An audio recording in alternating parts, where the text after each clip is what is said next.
This weekend, the campus of Southwestern College will host the 3rd annual Pass Rush and Pro Pass football camp. For a nominal fee, athletes grades 9 through 12 will receive one-on-one instruction on the do's and don'ts of trench warfare. It's like a big man camp. It's the equivalent of 7-on-7 for the big guys, and it all starts Saturday, April 28th, 9 in the morning. There's the phone number, and I want to stress that walk-up athletes are encouraged, and seniors, you don't have to pay anything. You just have to show up and give your darn best. Here to talk more about it are two men that are instrumental in the operation and creation of said football coach. Everybody knows you. You don't need an introduction. Ed Carberry, of a long-time coach in these parts. 12th year now, starting your 12th year at 12th year at Southwestern, and 42nd. And introduce your offensive line coach. This is Ken Wilmesheer. Ken Wilmesheer. I know you from Grossmont. Yes, sir. And now you're in your 2nd year, Ken, with working for this guy. Yes. My condolences. Thank you. All right. Thanks a lot. Let's first of all, being the offensive line coach, I know this is a project near and dear to your heart. So talk a little bit about what's going to be going on this weekend. Well, we have a walk-up registrations, and registration starts at 8 o'clock. Okay, we're going to have a little introductory. Coach is going to get up there to speak. We're going to have a highlight film.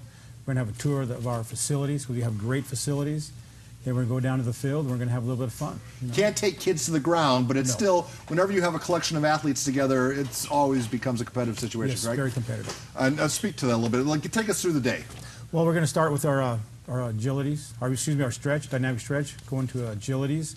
Then we're going to go into individual technique, offense and defense. So it's basically going to be focused on pass rush. Because to me personally, that's the hardest thing to teach an offensive lineman, to pass rush. So, to pass set, to pass set. So because you're absorbing the blow, it's just not natural to absorb a blow, right? Exactly. And when you think about this, the offensive linemen are the only position with their back to the ball. Right. So, yes. But it's going to be a great time. So this is the equivalent, as I was trying to elucidate, that it's the lineman's version of 7-on-7. Absolutely. And speak to that a little bit as far as guys were. It's 11-on-11 game, so the guys left out of 7-on-7 were feeling a little left out, were they not? Yeah, absolutely. But when you look at it, the 7-on-7 camps are everywhere. They go all year round. It's almost like a travel ball, basketball and baseball now, that they've created club situations, but not for the linemen. And so the line guys need this opportunity. You can get a lot done in T-shirts and shorts. All the footwork, the hand placement, all the pass rush angles and moves that you want to use can all get done in T-shirts and shorts. Without so it's a good heads, day. No concussions. Yeah, no concussions, no banging heads. You want to wear a mouthpiece. Right, just because it's still big guys football, bumping into each other. So, for sure. You guys, I'm sure you're well aware that 7-on-7 is the rage, and a lot of people love it, but it also has a dark side. Are you worried about your, with recruiting, breaking up teams, having athletes jump from one school to another? Are you worried that the same little thing, the same negativity could sneak into a big man camp? Not really. Every year we've done this, we've had it open to all the coaches in the county, come for free, use it as a clinic, watch what's being taught. We try to make sure that the students understand that we're not trying to teach them something different than their home base would, their home coach. It's going to give them an opportunity. Like if you're a carpenter and you're going to go on a roof, you wouldn't just go with a Phillips screwdriver. You'd go with every possible piece of tool that you could to get on that roof, because you don't know what your situation is. So the O-line, D-line guys, they have the same thing. They're trying to create a toolbox that they can go out there and use a different angle of a rip or a punch or whatever's necessary. You're great. The game has changed. Yes. Just in... it used to be his Monte Vista Monarchs. I think they had 4 plays, and they were all runs. Now it's wide. It's an athlete's, and the linemen have had to become more athletic. Yes, like you're going from a pro style to a spread offense. Linemen, you want taller, leaner, athletic linemen. Tackles playing on an island, and then you got your guards and centers playing in the box. So those guys have to be a little more athletic, taller, lengthier. And it has changed, just footwork alone, just the strike, just a strike. It's the whole game has changed. Footwork, because the power platform is the ground. That's where all the power starts from the ground up, and your footwork is critical. And we had Tia Samoa, former Vista star, played for the Rams, of course, and Brett Swain, local star, played for the Packers. They were sitting in those two chairs, and they were in here talking about they're developing a 7-on-7 league for kids even younger. It seems like every sport is trying to get to athletes sooner and younger. Is that a good thing or is that a bad thing? Well, back in the day when you only had one pair of tennis shoes in your closet, now you got 50. I'm going to go run, now I'm going to hike, now I'm going to ride a bike. I got to have a different tennis shoe. Back in the day, kids just had fun. They made their own rules. So is it better now or is it I think it's worse at this point. I think kids need to be kids. Yes. Come along a little bit later and be a kid unto yourself. Set your own game up. Hey, I hit the ball over the house. It's a home run. That kind of deal. And yet, the kids are so much more athletic. I like our high school football team. If we went onto the field against even the low teams here in San Diego, we get crushed. Yeah, it's just better football. Politicians are out sticking their beak into the game a little bit. There's a political movement afoot to eliminate Pop Warner football or increase the age of when kids can start playing tackle football. You guys, I know it crosses your transom. Talk a little bit about what's your reaction if the Congresswoman was here right now? There we go. Well, I think the thing is football. It's a controlled game. It's somewhat of a violent game.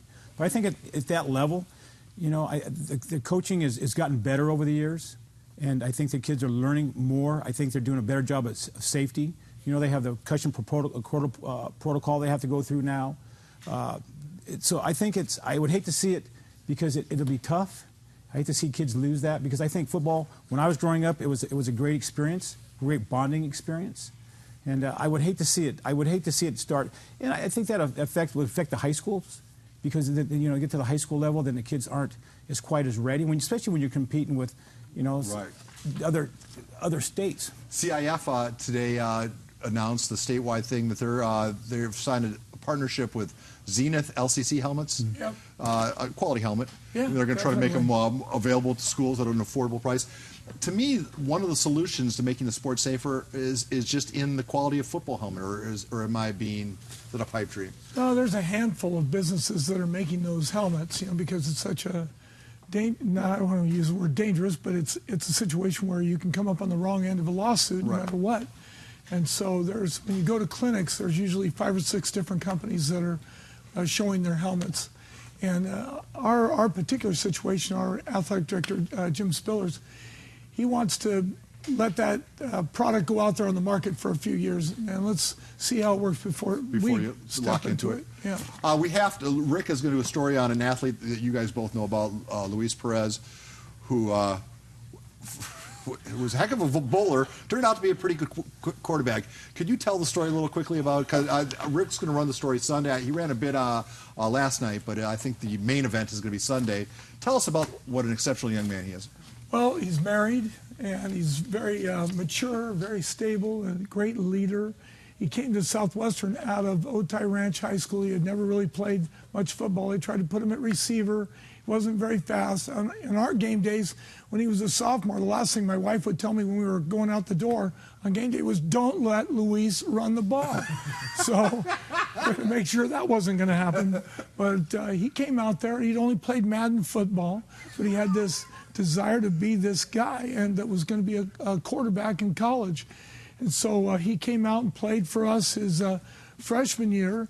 We had an injury. He plays his first game ever, and he goes out there, throws for 250 yards, 3 touchdowns, and runs for a touchdown. And he goes, I told you I could do it. And I said, I'm glad you could, because we needed you to. And it might not even be his best sport, because he can roll perfect games. He is ridiculous. We had a bye week. And he had all these coupons to get guys in for free because he had thrown all these strikes. And so he'd been there forever. And he took the entire team, 80 guys, all the coaches. We went to the bowling alley. He was striking that thing wherever he went. He turned around, rolled one backwards, spun it through his legs, and knocked it out. He can do anything with a bowling ball. Can you talk a little bit about the importance of what JUCO football means to? So not every kid is ready to, even if they're athletically ready, they might not be academically ready for the D1 experience, or D2 or D3. There are 3 reasons why kids go to junior college. I think the number 1 reason is academics. They're not taking care of their academics, or a kid needs to develop, or he gets overlooked. So the junior college provides that safety net, that they can come in and they can develop, they can mature. It's a maturity thing. They come in, they can mature physically, mentally, understand the game a little bit more. So it's a great safety net for them, and I think unfortunately the JUCOs kind of get a black eye. We're kind of in between the high schools and the four-year schools. I don't know. So it's tough. When kids like Luis start, I agree. I think that is changing quickly. Let's just quickly throw the graphic up one last time as we say goodbye. It's all starting Saturday. I suspect there'll be a little recruiting going on, huh? You're going to be looking to see shamelessly. Okay, so gentlemen, thank you for making the drive up. We will, of course, have a camera there Saturday morning. And this is what we have cooking tonight on the ASR. We'll be making 6 prep stops. Plus, Maddie Sinclair is doing a story on the economic impact of the Lakeside Rodeo. So it'll be an all-encompassing. We call it the All Sports Report for a reason. I'm done. Back to you guys.